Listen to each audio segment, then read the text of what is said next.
말씀 봉독하겠습니다. 함께 보실 말씀은 사도행전 2장 36절에서 42절 말씀입니다. 36절부터 42절 말씀 함께 봉독하도록 하겠습니다. 함께 읽겠습니다. 그런즉 이스라엘 온 집은 확실히 알지니 너희가 십자가에 못 박은 이 예수를 하나님이 주와 그리스도가 되게 하셨느니라 하니라.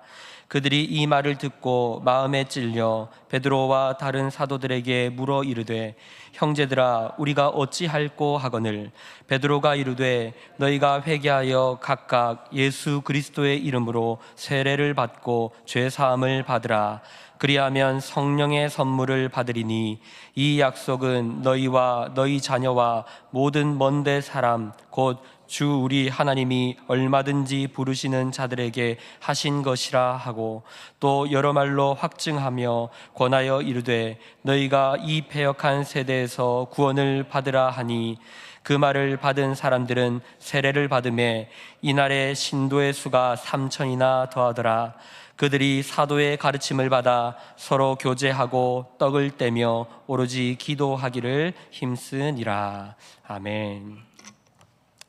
네, 오늘은 여러분은 그리스도인입니까? 라는 제목으로 함께 하나님의 말씀을 나누도록 하겠습니다. 네, 저는 사도행전의 말씀을 계속해서 살펴보고 있습니다. 지난 시간 베드로의 설교에 대해서 함께 오순절 설교에 대해서 살펴보았습니다.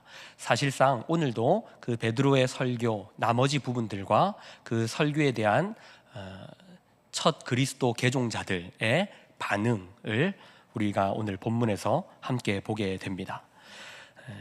오순절 성령 강림으로 신약의 교회가 시작되고 성령을 받아 하나님의 뜻을 깨달아 알게 된 120여 명의 제자들이, 그들이 방언을 하는 모습을 보고 다른 사람들이 저들이 왜, 갈릴리 사람들이 왜 다른 나라 말을 저렇게 하고 있는가라는, 저들이 술에 취하였는가라는 의문 앞에 베드로가 담대하게 설교를 시작하고 있었습니다. 지난번 함께 살펴보았던 설교는 설교의 베드로 설교의 서론격에 해당하는 요엘서에 대한 말씀이었습니다. 베드로는 여러 가지 말씀을 가지고 설교를 했는데, 여러 말을 권하여 그들에게 깨닫게 하였는데, 그 중에 이 사도행전의 말씀 2장의 말씀에서는 요엘서와 그리고 다윗의 두 가지 시편을 가지고 그 말씀을 해석하며 풀어내며 설교를 하고 있습니다. 지난번 살펴보았던 요엘서의 말씀은 이런 것입니다. 요엘 선지자를 통하여서 예언되었던 그 하나님께서 부어주시겠다고 했던, 말세에 부어주시겠다고 하였던 그 영이 지금 임한 것이다. 모든 민족, 남녀노소, 모든 사람에게 이제는 더 이상 특정 인물에게만 성령이 임하는 것이 아니라 모든 이들에게 성령이 임하게 되고, 그들이 하나님의 말씀을, 하나님의 말을 예언하게 된다. 그것은 21절에서 나오는 것처럼 누구든지 예수의 이름을 부르면 구원을 받는 시대가 열리게 되었다. 우리가 늘 해왔던 예수 천당 불신 지옥의 시대가 드디어 열리게 되었다. 예수의 이름으로 구원을 받는 그 시대. 너희들은 그 예수를 십자가에 못 박았으나 하나님께서 그 예수를 살리셔서 주와 그리스도가 되게 하셨다. 이제 그를 통하여, 예수를 통하여 우리는 구원받게 된다라는 것을, 요엘서의 그 예언이 지금 성취되어서 오순절 성령 강림으로 그 일이 일어나고 있다라는 것을 말합니다. 그리고 오늘 이 본문, 우리가 오늘 읽은 것은 36절부터이지만 사실 다루게 될 내용은 22절부터 베드로의 설교를 쭉 내용을 살펴보면서 그 첫 그리스도인 개종인들의 모습들을 보려고 하는 것입니다. 베드로의 설교는 다윗의 시편 2편을 본격적으로 인용하여 말합니다. 베드로는 시편 16편과 110편에 있는 다윗의 시를 인용하여서 거기 있는 그 시가 바로 예수 그리스도를 말하고 있는 것이다에 대해서 설교하게 됩니다. 그리고 그 말을 들었던 사람들은 3,000명이나 되는 수많은 사람들은 이 말을 듣고 37절에서 말하는 것처럼 그들이 마음에 찔려서 형제들아 우리가 어찌할꼬 우리가 어찌해야 하는가 라고 생각하게 됩니다. 그리스도인이 된다는 것은 그들이 자신의 삶을 다시 생각하기 시작한다는 것입니다. 하나님의 말씀을 듣고 이제 우리가 어떤 삶을 살아왔고 무슨 짓을 해왔으며 우리가 이제는 어떻게 해야 하는가를 다시 생각하게 된다는 것이죠. 그들은 며칠 전만 해도 예수님께서 예루살렘으로 입성하실 때는 호산나, 호산나, 이제 우리를 구원하여 주시옵소서 라고 예수님을 찬양하다가 이내 예수님이 하시는 일들이 자신들의 생각과 다른 것을 보고 그리고 유대교 지도자들, 종교 지도자들이 하는 모함에 휩쓸려서 찬양이 이내 저주와 악독이 가득한 흉악한 말로 변하게 되었습니다. 그들은 자신들이 찬양하던 자를 십자가에 못 박아라, 저를 죽여라, 저로 인하여 우리가 망하게 될까 두렵다, 저를 당장 죽여라, 그렇게 예수를 십자가에 못 박았습니다. 종교 지도자들은 호시탐탐 예수를 죽일 계획을 세우며 예수를 죽이기 위해 계략을 세웠습니다. 예수의 사역과 가르침으로 인해 자신들의 기득권과 권력이 도전받았으며 어려움에 처할 것을 걱정했습니다. 그래서 빌미를 찾다가 예수를 신성모독으로 죽이려고 합니다. 그러나 그것도 여의치 않자 저 예수가 반역을 일으키려고 했다, 저자가 유대의 왕이라고 자처했다, 저자를 가만히 두면 빌라도 당신이 가이사에게 반역하는 것이니 반드시 저를 십자가에 못 박아라, 바라바를 풀어주고 저 예수를 죽여라. 그렇게 종교 지도자들과 유대인들은 예수를 십자가에 못 박기를 원했습니다. 참으로 놀랍지 않습니까? 예수님을 찬양하던 자들의 입술에서 저를 십자가에, 그 끔찍한 십자가에 못 박아라 라고 외쳤던 것입니다. 사랑하는 성도 여러분, 이것은 우리가 유대인들을 향하여서 저들이 어리석었다라고 비난할 것이 아니라 이것이 인간의 어리석음입니다. 인간의 생각과 지식은 이런 것입니다. 내 생각에 이득이 될 것 같을 때는 아주 찬양을 끝도 없이 합니다.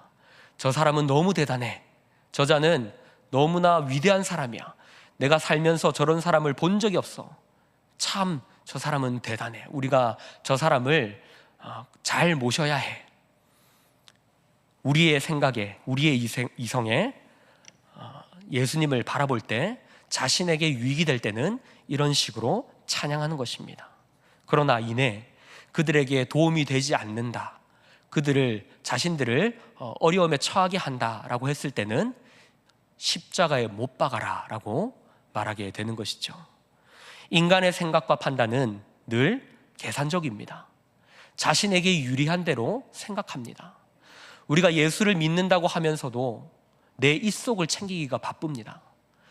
내가 잘 살아보려고 예수를 믿는 꼴이 되는 것이죠. 우리는 여기에서 벗어나기가 힘듭니다. 그러나 성령께서 역사하시자, 성령 하나님께서 그들의 마음을 만지시자 그들의 지성이 회심하게 됩니다. 그들의 생각이 변화하게 되는 것이죠. 선동과 본능에 따라 움직였던 그들은 자신들이 무슨 짓을 했는가 다시 돌아보게 됩니다. 성령께서 그들의 생각을 만지신 것입니다.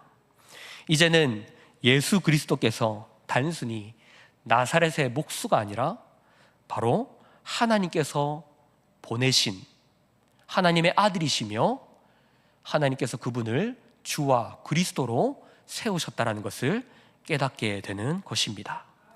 그리스도인이 된다는 것은 단순히 감정적으로 결단하는 것이 아닙니다. 성령의 조명 아래 다시 생각하게 되는 것입니다. 망가진 우리의 지성을 성령님께서 회복시켜 주셔서 다시 하나님의 그 높으신 뜻을 깨닫게 되고 그 길을 걸어가기 시작하게 되는 것입니다. 베드로의 설교 가운데서 그들은 큰 놀라운 깨달음을 얻게 되었습니다. 베드로는 시편 16편과 110편의 말씀을 설교하였는데요. 이 설교의 내용들은 바로 예수님의 죽음이 우발적인 비극이 아니라 바로 미리 예견된 하나님께서 예정하신 사건들이었다라는 것입니다. 그들이 못 박았던 예수, 십자가에서 죽으셨던 예수, 비참하게 모함을 당하여 모욕을 받으며 죽으셨던 그 사건이 하나님께서 우리를 거두시기 위하여 이미 예정하셨던 일이었다는 것이죠. 이 사실을 들을 때, 이 사실을 깨달을 때 그들은 하나님의 사랑 앞에 무너졌던 것입니다. 시편은 유대인들에게 찬송가입니다.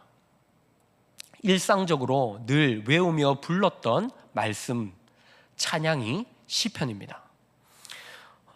시편의 말씀 한 구절을 이야기한다는 것은 그 찬송가가 생각나는 겁니다. 하늘을 두루마리 삼고 바다를 먹물 삼아도, 찬송가 떠오르십니까? 304장 3절 이렇게 한 구절만 말해도 우리는 그 찬송가가 떠오릅니다. 마찬가지로 베드로가 설교하던 이 시편의 말씀도 이 한 구절을 이야기할 때 그 시편의 말씀이 듣는 유대인들에게 다 떠올랐다라는 것이죠. 먼저 베드로는 시편 16편의 말씀을 인용해서 말을 합니다. 27절의 말씀을 보도록 하겠습니다. 27절입니다. 이는 내 영혼을 음부에 버리지 아니하시며 주의 거룩한 자로 썩음을 당하지 않게 하실 것이미로다. 다윗이 시를 통하여서 내 영혼을 음부에 버리지 아니하시며 주의 거룩한 자로 썩음을 당하지 않게 하실 것이미로다 라고 기록하였습니다. 유대인들은 이 말이 다윗의 말인 줄 알았습니다. 그런데 베드로는 이렇게 말합니다. 29절부터입니다. 형제들아, 내가 조상 다윗에 대하여 담대히 말할 수 있노니 다윗이 죽어 장사되어 그 묘가 오늘까지 우리 중에 있도다. 그는 선지자라. 하나님이 이미 맹세하사 그 자손 중에서 한 사람을 그 위에 앉게 하리라 하심을 알고 미리 본고로 그리스도의 부활을 말하되 그가 음부에 버림이 되지 않고 그의 육신이 썩음을 당하지 아니하시리라 하더니 이 예수를 하나님이 살리신지라. 우리가 다 이 일의 증인이로다. 무슨 말입니까? 지금 다윗이 기록했던 이 시편 16편의 말씀은 다윗의 말이 아니라는 겁니다. 베드로는 이렇게 말합니다. 여러분, 다윗이 이 시를 기록하였습니다. 그런데 여러분이 잘 알지 않습니까? 다윗은 죽어서 다윗의 묘가 우리 옆에 있습니다. 그의 무덤이 있습니다.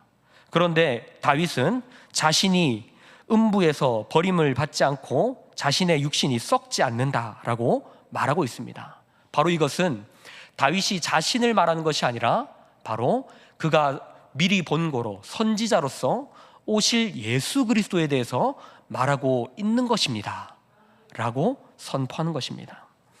그리고 35절에서도 시편 110편에 대해서 말합니다. 주께서 내 주에게 말씀하시기를 내가 내 원수로 내 발등상이 되게 하기까지 너는 내 우편에 앉아 있으라 하셨도다. 무슨 말입니까? 다윗은 하늘에 올라가지 못하였습니다. 그런데 지금 주가 하나님 우편에 앉는다라고 합니다. 이것은 다윗을 말하는 것이 아니라 바로 메시아이신 예수님을 말하는 것입니다. 바로 예수님의 부활과 승천과 다시 하나님의 보좌에 앉으시는 재위를 말하고 있는 것입니다. 베드로는 지금 유대인들에게 그리스도께서 바로 이 시편에서 예언되었던 그 메시아이시다라는 것을 선포하고 있는 것입니다. 예수님께서 죽으셨던 것은 우발적인 비극이 아니라 하나님께서 계획하신 일이다. 다윗을 통하여서 그 일을 미리 알게 하셨고 그 일을 지금 성취되는 것을 성령을 통하여 우리가 깨달아 알게 된다. 이것을 말하고 있는 겁니다. 사랑하는 성도 여러분, 예수님이 죽으시는 그 사건은 그저 그분이 힘이 없어서 사람들의 권력에 의하여 못 박히는 것이 아니라 그분께서는 당장이라도 천사를 12군단도 보내실 수 있지만 십자가에서 자신을 못 박는 그들을 참아내십니다. 당장이라도 십자가에서 내려오셔서 그들을 멸하실 수 있지만 그 권세를 사용하지 않으십니다. 그리고 참아내시고 이 약속된 말씀을 성취하셔서 우리를 구원하십니다. 하나님의 위대하심과 권능은 그 권능을 사용하시는 것이 아니라 참으시는 것에 있습니다. 예수님께서 십자가에서 고백하셨던 엘리 엘리 라마 사박다니는 하나님께 원망하는 것이 아니라 시편의 말씀을 암송하신 것입니다. 시편 22편에서도 다윗의 시 시편 22편에서도 예수님의 죽음, 메시아의 죽음을 예언하고 있었던 것입니다. 시편 22편 1절은 이렇게 말합니다. 내 하나님, 내 하나님이여, 내 하나님이여, 내 하나님이여, 어찌 나를 버리셨나이까? 어찌 나를 멀리하여 돕지 아니하시오며 내 신임을 듣지 아니하시나이까? 다윗이 기록한 이 시편은 메시아가 죽임당할 것을 예언한 시편이었습니다. 14절부터 보면 더 확실하게 알 수 있습니다. 나는 물같이 쏟아졌으며 내 모든 뼈는 어그러졌으며 내 마음은 밀랍 같아서 내 속에서 녹았으며 내 힘이 말라 질그릇 조각 같고 내 혀가 입천장에 붙었나이다. 주께서 또 나를 죽음의 진토 속에 두셨나이다. 개들이 나를 에워쌌으며 악한 무리가 나를 둘러 내 수족을 찔렀나이다. 내가 내 모든 뼈를 셀 수 있나이다. 그들이 나를 주목하여 보고 내 겉옷을 나누며 속옷을 제비 뽑나이다. 이 말씀은 예수님의 죽음을 목격한 자들이 기록한 것이 아니라 다윗이 하나님의 말씀을 받아서 기록한 메시아 시편입니다. 예수님께서는 십자가에서 이 시를 암송하신 것입니다. 엘리 엘리 라마 사박다니. 이 말씀을 들었을 때 이 시편을 유대인들은 당연하게 떠올리는 것입니다. 그리고 다윗이 기록하였던 그 시편이 예수님의 죽음을 예언한 것이었구나. 하나님께서 우리를 위하여 메시아를 보내시기로 이미 다윗을 통하여서도 계속해서 우리에게 말씀하고 계셨구나. 그러나 우리는 그 하나님의 사랑을 몰라서 저자를 십자가에 못 박아라, 저자를 죽여라, 우리가 그렇게 외쳤구나.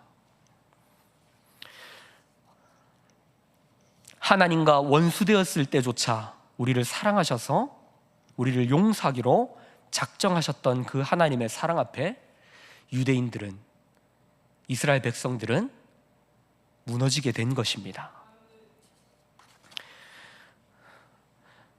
그래서 베드로는 설교하면서 23절에서 이렇게 말한 것입니다. 그가 하나님께서 정하신 뜻과 미리 아신 대로 내준 바 되었거늘. 자신을 하나님께서 정하신 대로 내어주었다라는 것입니다. 이것은 사도 바울이 말했던 것처럼 우리가 아직 죄인 되었을 때에 그리스도께서 우리를 위하여 죽으심으로 하나님께서 우리에 대한 자기의 사랑을 확증하신 사건이었습니다.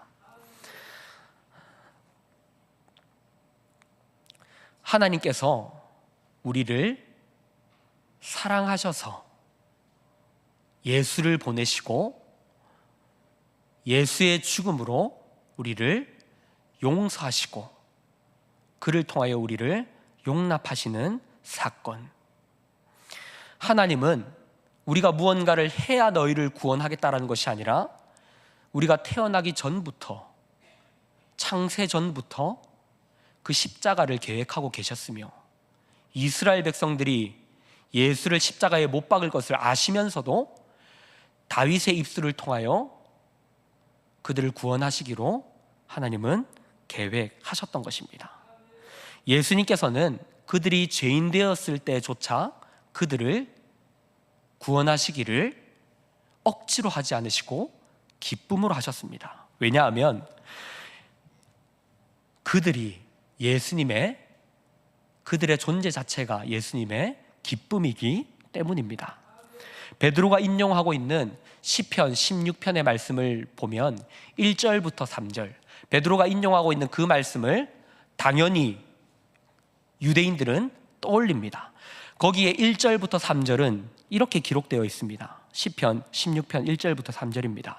하나님이여 나를 지켜주소서. 내가 주께 피하나이다. 내가 여호와께 아뢰되 주는 나의 주님이시오니 주밖에는 나의 복이 없다 하였나이다.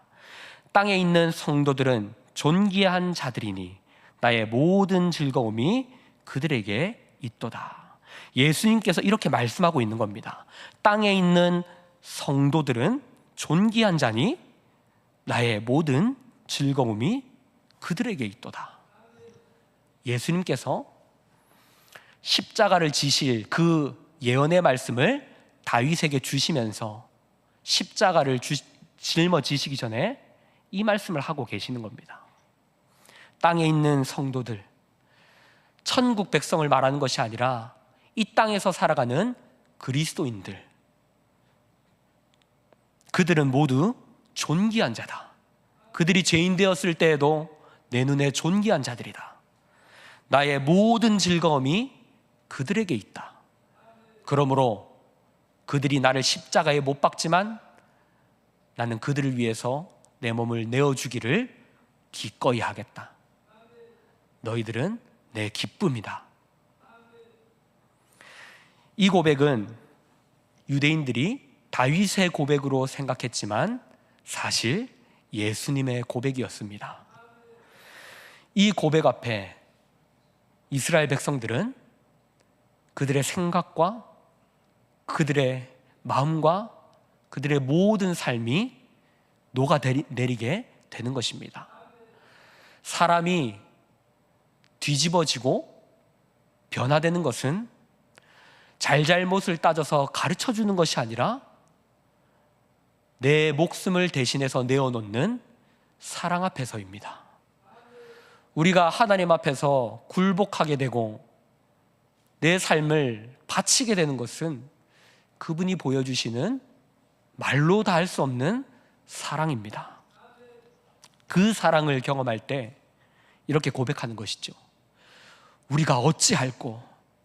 하나님, 우리가 어찌해야 합니까? 이토록 큰 사랑을 하나님 우리에게 주셨는데 우리가 그 사랑을 몰랐습니다. 우리가 어찌해야 합니까?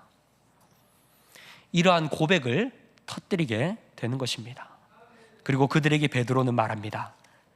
38절입니다. 베드로가 이르되 너희가 회개하여 각각 예수 그리스도의 이름으로 세례를 받고 죄 사함을 받으라. 그리하면 성령의 선물을 받으리니. 회개, 세례, 죄 사함, 성령, 이런 것들은 기계적으로 순서를 나열하고 있는 것이 아니라 구원받는 것들을 이야기하는 것입니다. 구원의 경험이 이런 것들을 통하여서 일어나는 것을 말하고 있는 것입니다. 그리스도인이 된다는 것은 이런 일들이 일어나는 것입니다. 회개는 무엇입니까? 회개는 잘못했다라고 비는 것이 아니라 그 삶이 돌이켜지는 것입니다. 그 삶의 방향과 경향이 그리스도께로 맞춰지는 것입니다. 이전에는 나의 계산적인 생각과 나의 이득을 위해서 판단하고 생각하던 그 인생이 이제는 하나님께로 맞춰져서 그리스도가 살아가셨던 것처럼 그런 삶을 살아가게 되는 것입니다. 이것이 회개입니다. 세례는 무엇입니까? 새 출발입니다. 물에 들어갔다 다시 나오는 것은 죽었다가 다시 살아나는 것을 의미합니다. 로완 윌리엄스라는 신학자는 이것을 창조에 비유하는데요. 하나님께서 천지를 창조하실 때 이 세상이 공허하며 혼돈이 가득한 세상일 때 그 물 속에서 묻이 드러나며 하나님께서 세상을, 새 생명을 창조하시듯이 예수 그리스도로 말미암아 새롭게 되는 그리스도인들은 물 속에서 다시 예수 그리스도의 이름으로 건져내져서 새로운 인생을 살아가게 되는 것입니다. 세례라는 것은 새 출발을 의미합니다. 이전에 나는 죽고 이제 예수로 살아가리라. 그 믿음의 고백이 시작되는 것이 바로 세례입니다. 이러한 그리스도인의 삶을 베드로는 말하고 있는 것이죠. 사랑하는 성도 여러분, 그리스도인이 된다는 것은 이제 세상 속에서 새롭게 창조된 하나님의 형상으로 이 세상을 살아가게 된다는 것입니다. 그리스도인은 세상 속으로 보냄받은 하나님 나라의 백성입니다. 예수께서 시작하신 그 하나님 나라를 이제 우리가 이어받아서 세상 사람들이 알지 못하는, 그들은 언제나 이익을 위하여, 성공을 위하여, 권력을 위하여 살아가지만 이제 그리스도인들은 그런 것들을 내려놓고 그리스도께서 보여주신 그 삶을 살아내는 그러한 인생을 살아가게 되는 사람들, 바로 그들이 그리스도인입니다. 말씀을 정리하겠습니다. 사랑하는 성도 여러분, 여러분들은 그리스도인이십니까? 예수의 피로, 예수의 생명으로 다시 살아나게 된 우리는 이제 세상의 방식으로 살아가는 것이 아니라 그리스도께서 이루신